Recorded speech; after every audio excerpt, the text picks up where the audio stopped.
Hi, I'm JJ Conway, and I help hardworking women and a few good men build financial confidence and take ownership of their financial future. I'm cheering you on with education on financial literacy, smart investments, and passive income streams. Welcome to Ladies of Wealth. Hi, everybody, again. If you're just joining us, it's JJ Conway. We are talking about our time-tested success strategies for entrepreneurs, business leaders, speakers, and even moms. It's been so much fun just reaching out to new people from all over the world. I have enjoyed these lessons. I have enjoyed getting to see the same old familiar faces as well.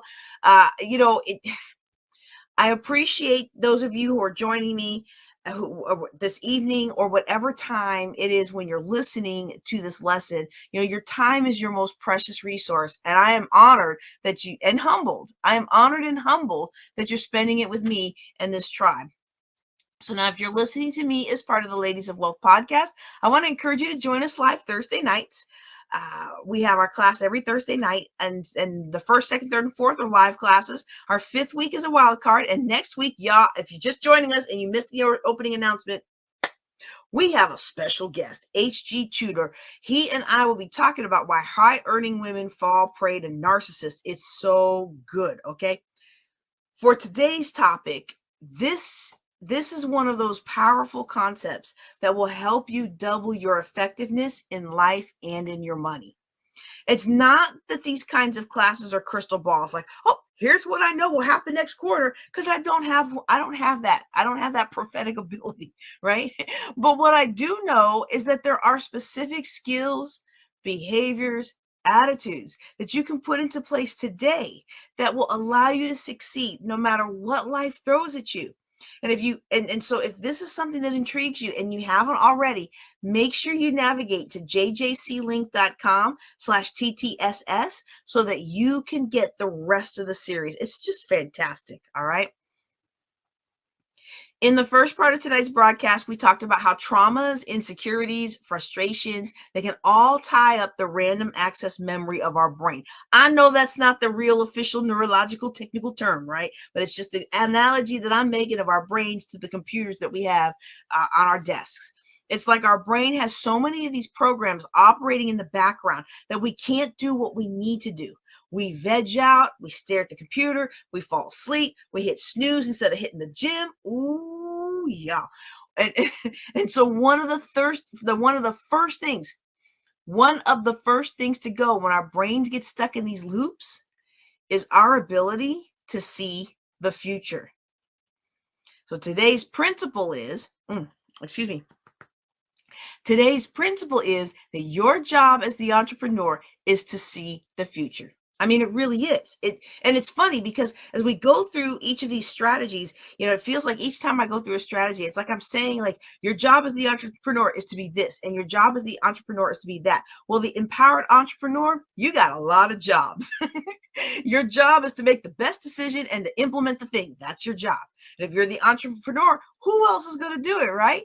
So now you might have heard me teach on the idea that we think from one of three perspectives. So at any given time, our thinking is from the perspective of the historian, the reporter, or the futurist. And so when we're looking at a challenge, when we're looking at an opportunity, we can put on our thinking cap from historian, where we reference all of our stored data, knowledge, and experience, and we can let that thinking of the past influence to a great degree the decisions and action steps that we're going to take right now.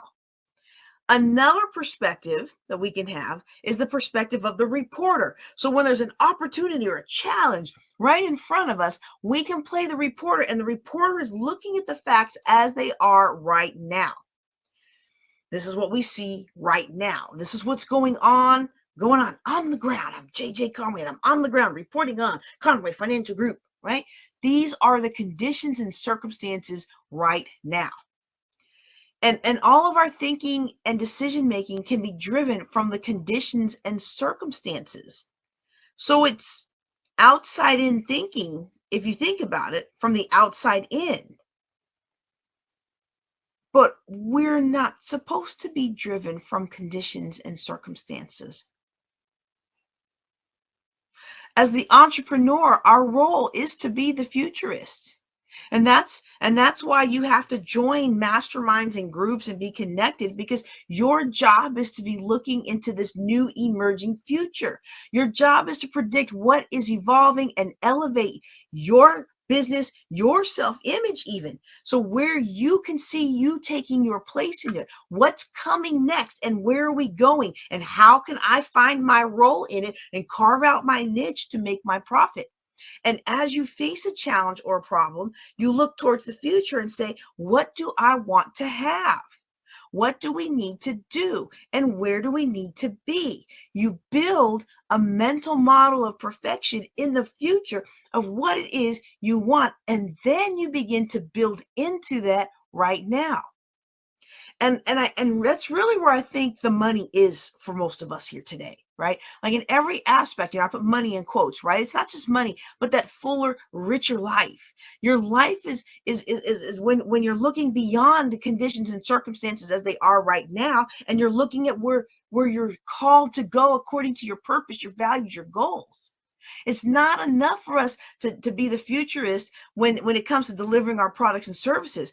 We need to be the futurist in every area of our business and our lives. You got to be the futurist when it comes to looking at your supply chain, the futurist when it comes to your logistics.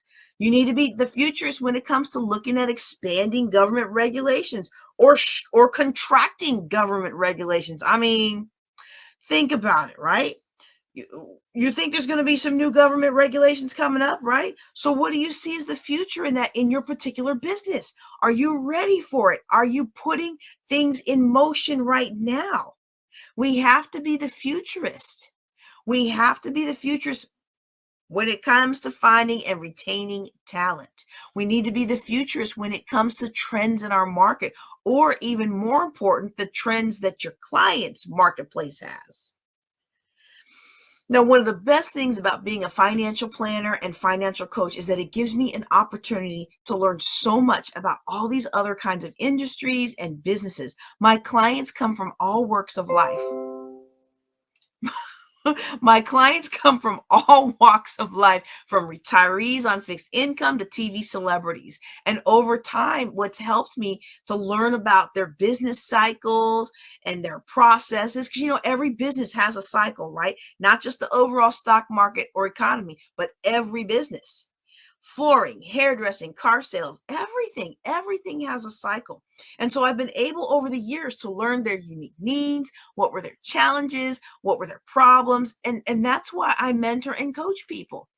I have a pretty good understanding of the fundamentals of most businesses. And I have to know that because that impacts my business, right? So coaching, for those of you who don't know the difference between coaching and mentoring, let me just throw that in there for a second.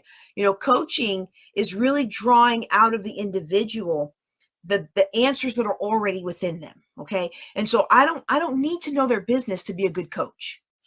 I need to be good at listening, and I need to be good at getting them to feel comfortable enough to tell me the answers that are deep inside that they haven't even acknowledged yet. That's what makes an amazing coach. Okay. I don't have to know how to, I don't know how to lay, I have to know how to lay flooring. I don't need to know the business cycle for hairstylists. I don't need to know any of that to be a good coach. But mentoring is where you're shortening the learning curve for somebody else. And in order to mentor someone, you really do need to understand the learning curve so you can help shorten it for the person that you're working with. Okay.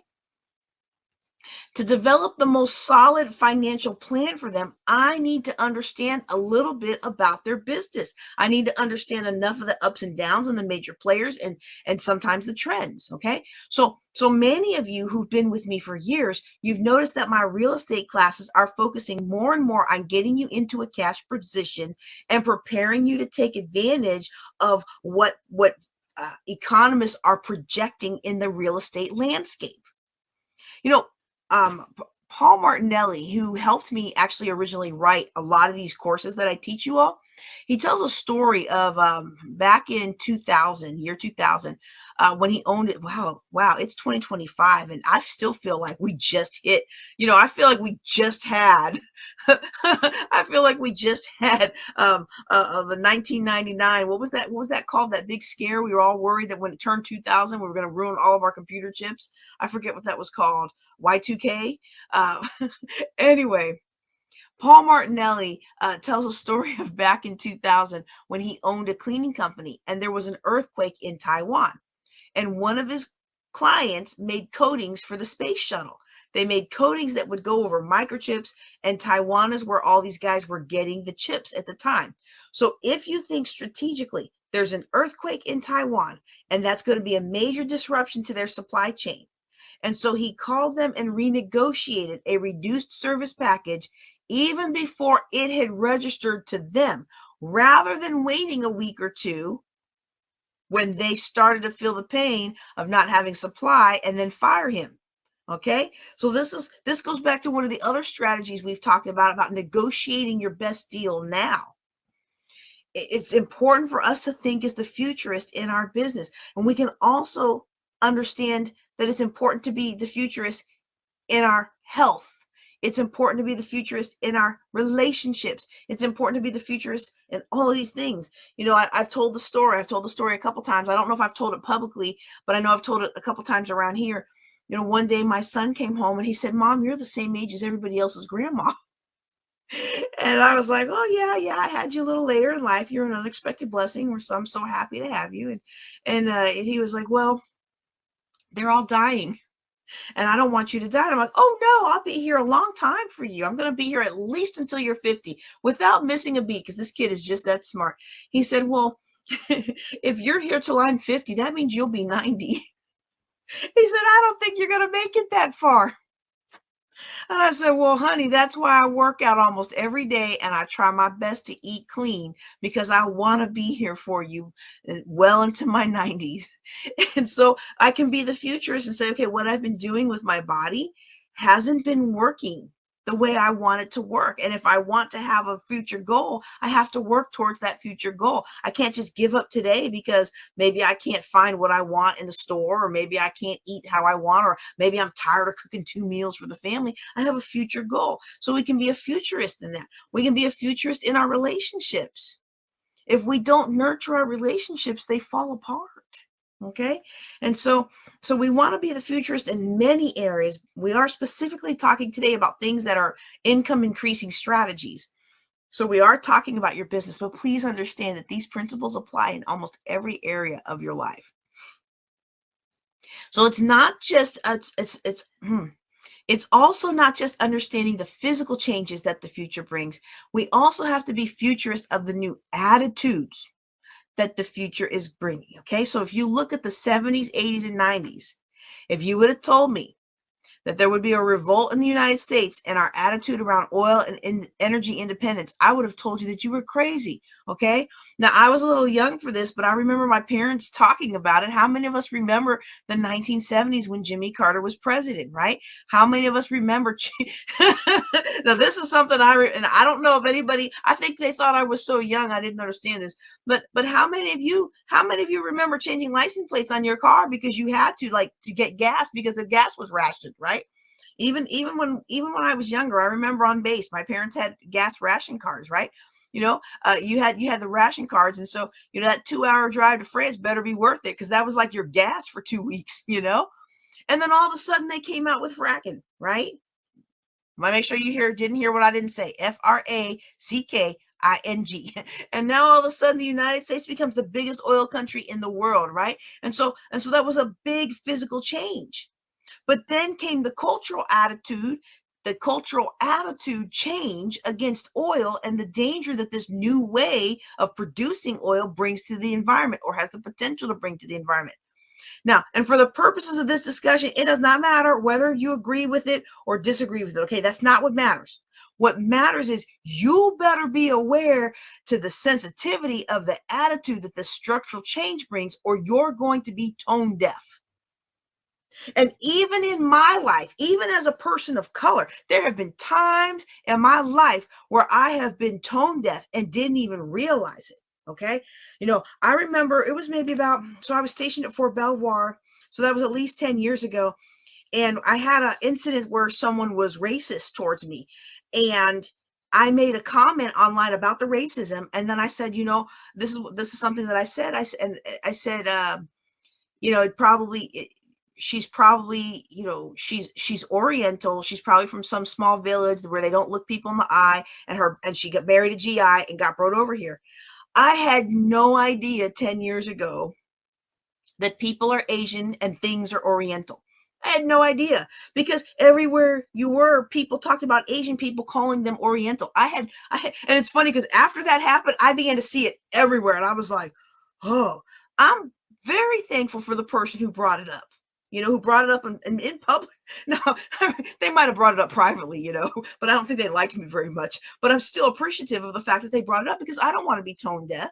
And sometimes we're brought up with things, and we don't realize the things that have changed. We don't realize the attitudes that have changed. And please don't hear what I'm not saying. I'm not saying we pander to things that we disagree with, but if it's offensive to call somebody something and I have a better word, I'm going to choose the better word, and that's super important to most of the young talent that I come in contact with these days.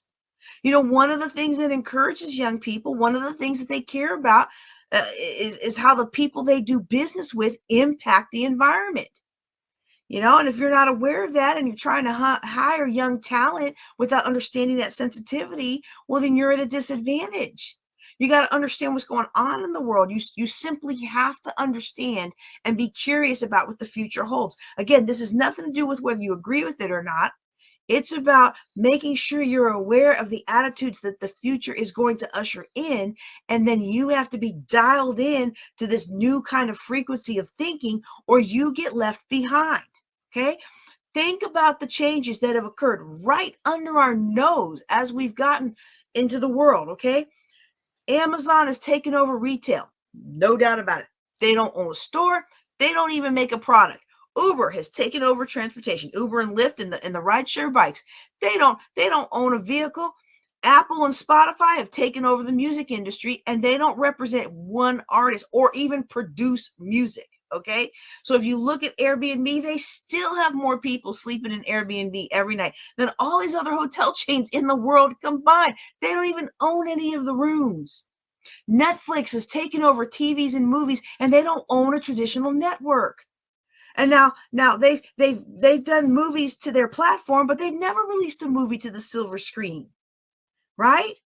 Google's taken over data. LinkedIn's taken over job search and hiring. Expedia, TripAdvisor took over the travel agency. The list goes on and on. And if you're my age or older, you can think back, the internet just came out like 29, 30 years ago. We grew up without internet. We grew up without smartphones. We grew up running around and climbing trees and doing stuff. Just think of how the world has changed so much in just our lifetimes.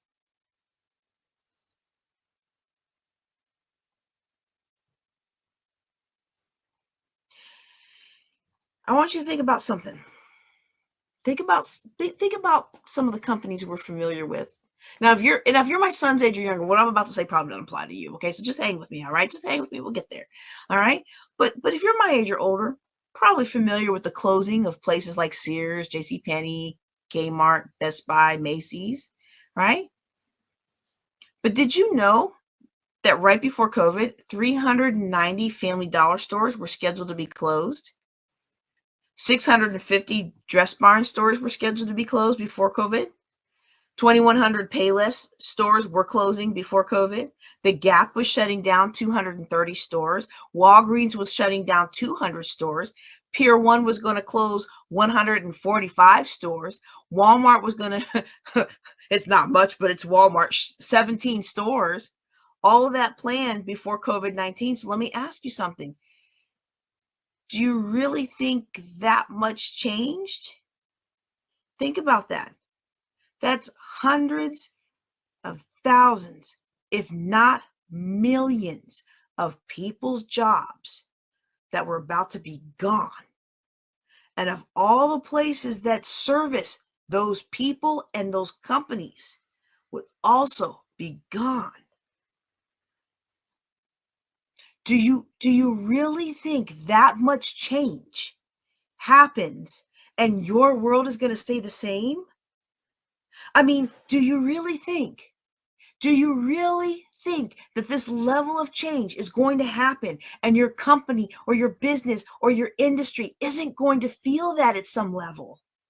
That with all of the structural changes, you really think you're not going to have to change anything about how you do business?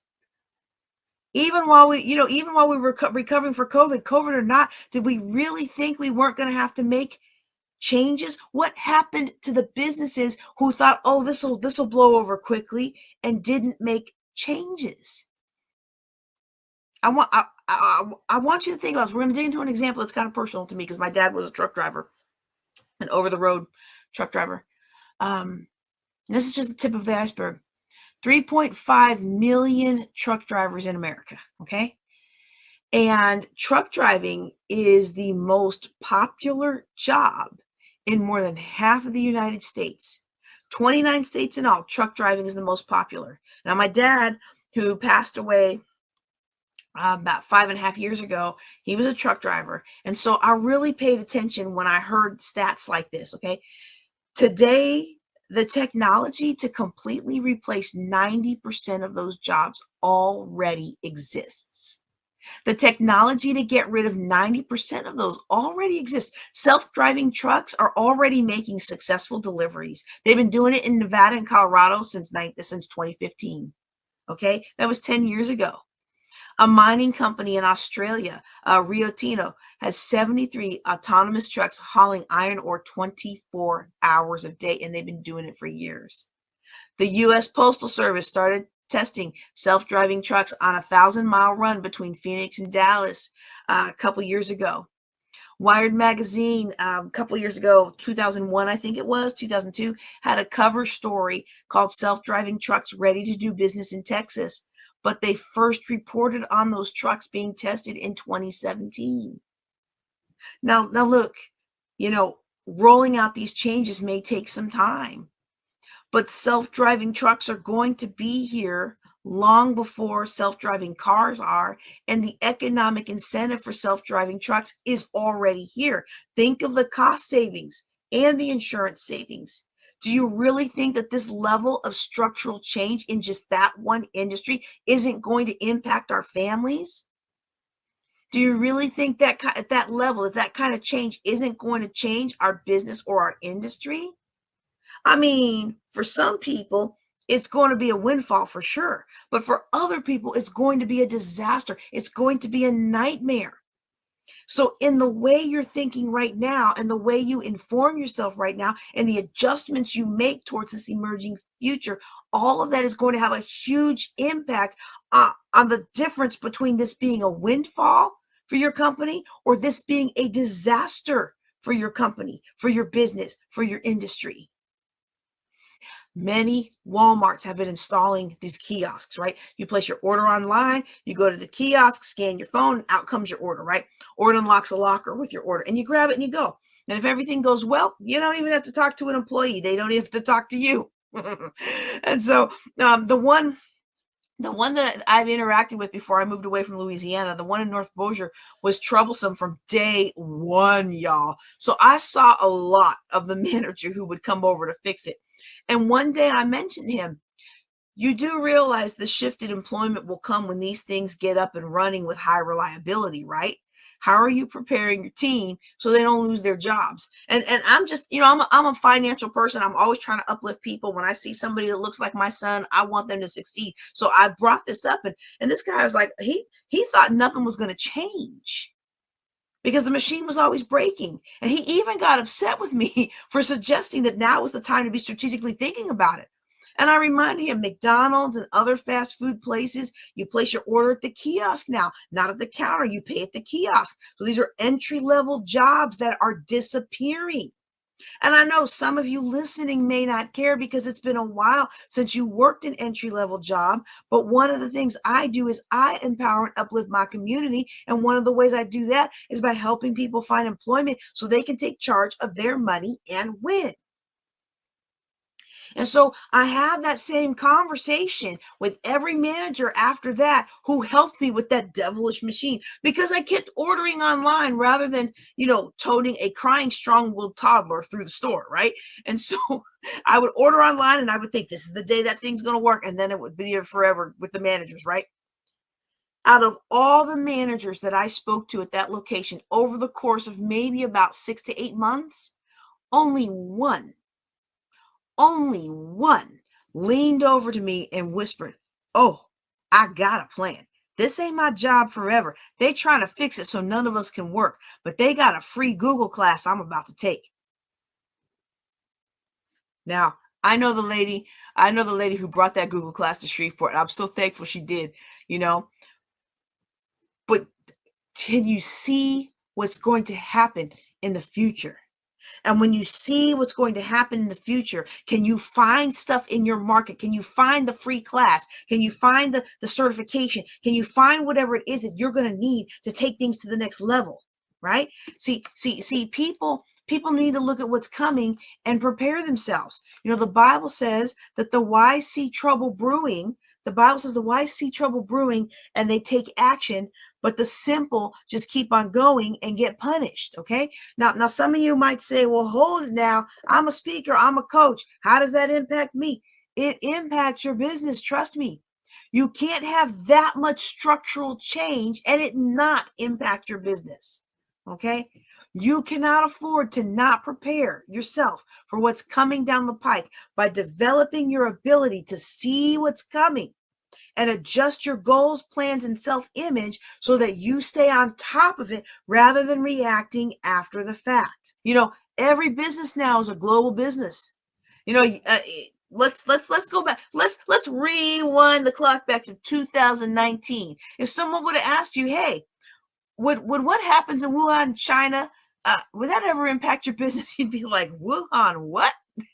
Where's that? Like, you wouldn't even know it. Like, if I asked you if something's going on over there that it would impact you, you'd be like, no, that doesn't bother me. That's all on them. But how long did it take something from Wuhan, China to go around the world and shut the entire world down? And so if you think about it, that's just how fast the virus travels, but that's also how fast the programming in our mind travels too. That's how ideas travel. That's how scarcity travels. That's how fear travels. That's how breakdown travels. All of it just travels that way. Opportunity travels. Y'all, it travels that fast. And so you better believe that what could happen in some random place in China could affect you in Kalamazoo, Michigan, right? And so you may not be fully aware of everything that's going on, but if you'll begin to look, if you'll invest a little bit of time and really understand that your job as the entrepreneur is to be the futurist, is to think of what could the future hold and how's it going to be? It's up to you. You don't want to be on the cutting edge of technology. You want to be on the bleeding edge of technology, right? The bleeding edge of technology. You want to be ahead of the game. You don't want to be the one stepping behind trying to figure it out. You want to be right on the front lines, implementing and trying right now. You want to be forward thinking. Okay? I think about the year that my dad passed away. Those of you who have completed either one or both of the courses, so like you were either the course that you'd either been in the course the year before or the course that I was teaching when my father died, and the course that normally would have followed it, and you would see the difference. And if you were able, if you took the courses, you were able to adapt your business. You had we're taking I don't want to say it the wrong way, but take advantage of the COVID situation to build up your family, start a business, take online classes, launch businesses, write books. We didn't know what was coming, right? We didn't know what was coming.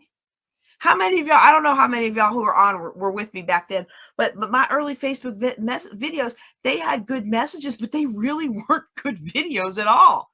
and I had to work, so I didn't get to binge on Netflix like a lot of people did. I was on the COVID Tiger team. I still took advantage of everything shutting down, though, to build memories with my family, spend more time with my boys, draw closer to my husband.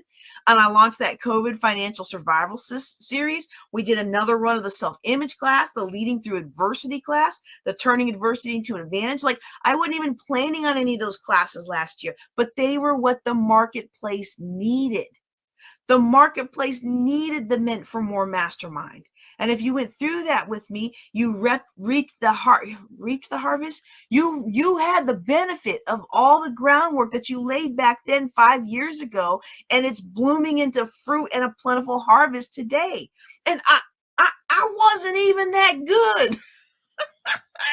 I wasn't even any good, but just like in the last lesson on Good, Better, Best, I got out there. My mentors provided us with content. I was first to the market. I captured a huge part of the market share compared to what I had previously. And I didn't even sell anything for 6 months. Y'all remember that? I didn't even sell anything for 6 months. I didn't sell anything during the height of COVID. And when we came out of COVID, that was my highest grossing business month since my divorce.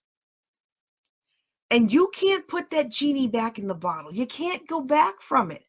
There's people all over the world who have realized that Zoom and Facebook Live is a great way to communicate. And the people who didn't want to do it before, well, if they didn't get with the program, they're falling behind, And so all of our kids were on Zoom. Everybody was on Zoom. And you would think today, well, we're all used to it now, right? Well, many of us are used to it, but people still dug their heels in.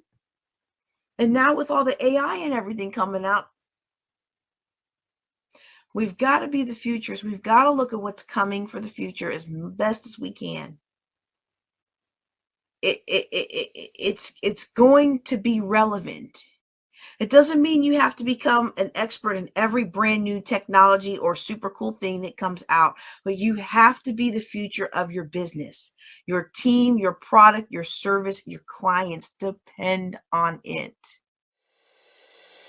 Don't forget to like this episode, subscribe to the channel, and ask your question at ladiesofwealth.com.